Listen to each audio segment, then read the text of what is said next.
The Chicago Bears just flipped a game that looked over, and nobody saw it coming. Down by 10 with the clock bleeding, they did not fold. They found speed, grit, and a new edge.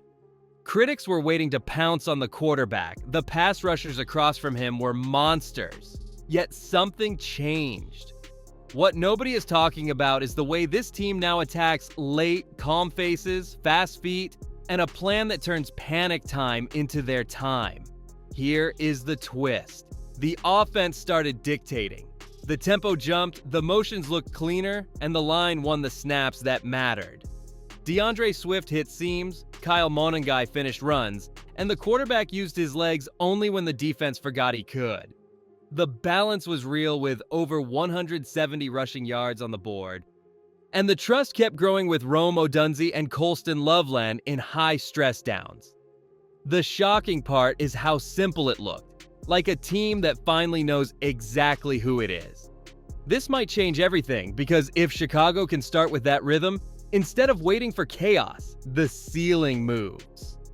In a moment, we break down the offensive blueprint that bent the Giants' rules, how the line handled pressure, and why one throw on the move cracked the game open. Stay locked in, because the details of how they started dictating pace are where the story really begins.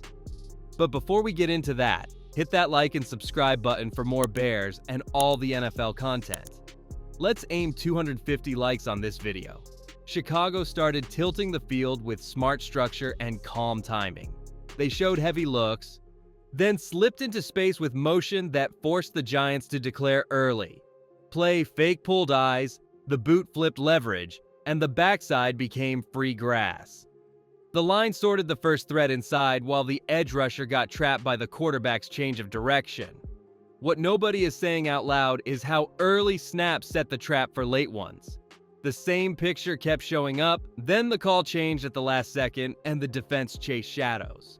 The ground plan had layers. DeAndre Swift pressed the landmark, then cut before contact.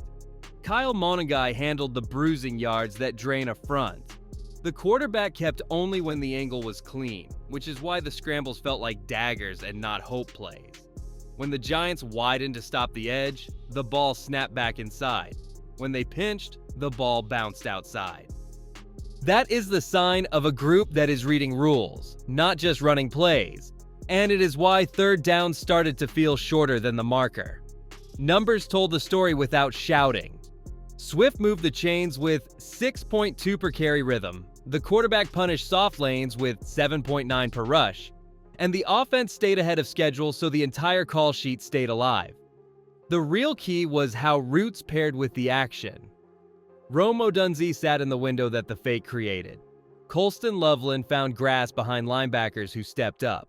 Now the question becomes simple. If the offense can force clean pictures, how far can the quarterback take it when the pocket bends and the throw must live outside the script? Caleb Williams turned a tight pocket into a calm room. The rush closed in and he did not blink. He slid, reset, and kept his eyes hunting for a quiet spot in the field. This is the part that caught everyone off guard. He did not run first, he solved first. When the defense finally lost track of his lane, then he took it. That patience shifted the mood on the sideline from hope to belief. The moment that changed the night came on 3rd and 10. Pressure arrived from the blind side. Caleb drifted just enough, rebuilt his base, and fired on the move to Colston Loveland. That ball cut through a tiny window and pulled the chain crew forward. Plays like that explain why his legs feel like a bonus, not a crutch. He throws with purpose, then adds speed when the angle is clean. The trust with Rome Odunze and Loveland showed up in the biggest spots, and it looked like practice timing rather than risk. Now the question gets sharper. If the quarterback can buy a heartbeat and punish a mistake, what happens when the defense steals a snap before the offense even touches the ball? The answer starts with a safety who was a step ahead of the slide, a call that created a free runner, and a stop that flipped the field. Chicago tilted momentum with a smart call on money down. The front showed numbers to one side, then a safety flashed from the far edge before the snap could settle. Protection rules sent help inside, which left the alley clean. CJ Gardner-Johnson hit the launch point, wrapped up, and the drive ended right there.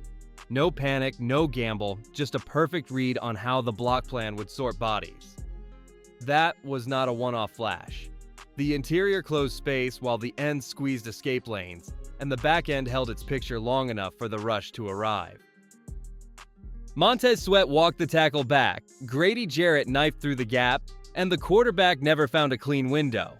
The best part was timing. Chicago did not spam the same call. They mixed it in when the Giants expected safe passes, so the hit felt louder than a normal stop. Now the field flips and the script changes. Short field, loud crowd, and a chance to finish.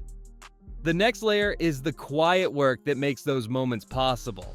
A tight end who turns into a lead blocker at the goal line, a receiver who drags a tackler for extra yards, a special teams nudge that moves the start line. Stay with me, because the hidden helpers are the reason those big plays stick. Cole Kmet changed the math at the goal line. He read the play in a split second, ditched the idea of a target, turned his pads to the defender, and cleared a lane for the score. Later, he did it again, sealing the edge so the quarterback could finish with power.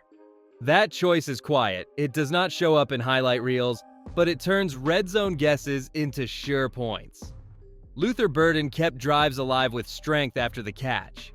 He took contact, rolled his hips, and added yards that the route did not promise.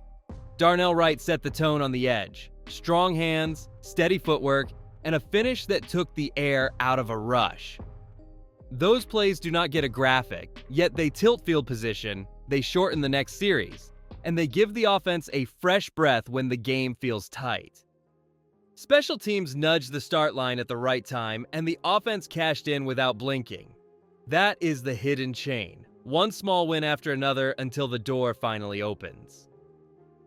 Now comes the moment that flipped the sideline from tense to loud, a single third and long snap where the read, the feet, and the throw lined up and the game took a hard turn. Everything balanced on one snap. Third and long, pocket closing, the stadium holding its breath while the chains waited. Caleb Williams kept his feet quiet, slid from danger, and kept his eyes hunting. He did not force the first picture he saw. He waited for the window that only stays open for a blink, then he fired. The ball ripped through a tight lane to Colston Loveland and the marker flipped. That throw was not luck. It came from footwork that rebuilt his base, from calm that turned noise into silence, and from trust that the route would uncover just enough. The defense had a hand near the line, bodies crowding the view. Yet the placement beat the reach and the drive lived. You could feel the sideline exhale, then surge. Plays like this change how a team breathes. Once you survive that moment, the call sheet feels bigger and the defense starts guessing. Now the challenge is simple. If one perfect snap can lift a night, what would the Bears look like if the small details stayed sharp for 4 full quarters? The answers live in the cleanups that turn a good unit into a dangerous one. The win was real, yet the gaps were clear. Drops turned easy yards into empty plays, and that cannot keep happening when the weather turns. The good news is, this is technique, not talent. Strong hands to the tuck, eyes through the ball, and a firm finish at the catch point. Penalties stayed light, which mattered, but fourth and short decisions still need sharper execution, so the drive does not stall before it starts. The middle of the game needs the same edge the opener and the finish already have. Scripted drives look sharp, 2-minute drills look fearless, but quarters 2 and 3 sometimes drift. The fix is not flashy. Keep the run reads honest, keep the motions crisp, and keep the timing throws on schedule so you do not live in third and long. When the down and distance stays friendly, the whole plan breathes easier and the defense gets longer rests. Now comes the real test. If Chicago carries clean hands, tight timing, and smart short yardage calls into the tough stretch, the late drama becomes a choice, not a rescue. That is where the next chapter starts. National voices are shifting, the schedule tightens, and matchups with top rushers and healthier secondaries will demand full game control. Stay with me, because the noise around this team just changed, and the road ahead will show how high this ceiling can go. The conversation around the Chicago Bears just changed. National voices that once questioned are now pointing at a quarterback who finishes games and a team that stays calm when clocks get loud. The praise is not empty. It tracks with the late drives that flipped outcomes and the way this group now treats pressure as a place they know well. When outside praise meets inside belief, the room gets lighter and the standard gets higher. The road now gets tougher, which is perfect for truth tests. Minnesota will squeeze space, Cleveland will punch the pocket, Green Bay will hunt timing. Chicago must carry the same formula across 4 full quarters. Keep the run game efficient, keep the motions honest, keep protection rules clear when the front tries to bait the slide. Name your problems before kickoff. Dexter Lawrence, Brian Burns, Kayvon Thibodeau, each one can wreck a series if the first step is late. If Rome Odunze and Colston Loveland keep uncovering on time, and if CJ Gardner-Johnson keeps stealing downs with smart pressure, the style will travel in cold weather football. Here is where the story tightens. Can Chicago take the 2-minute calm and pour it into the middle of games? Can the line keep the pocket firm against elite rushers without bringing extra help every snap?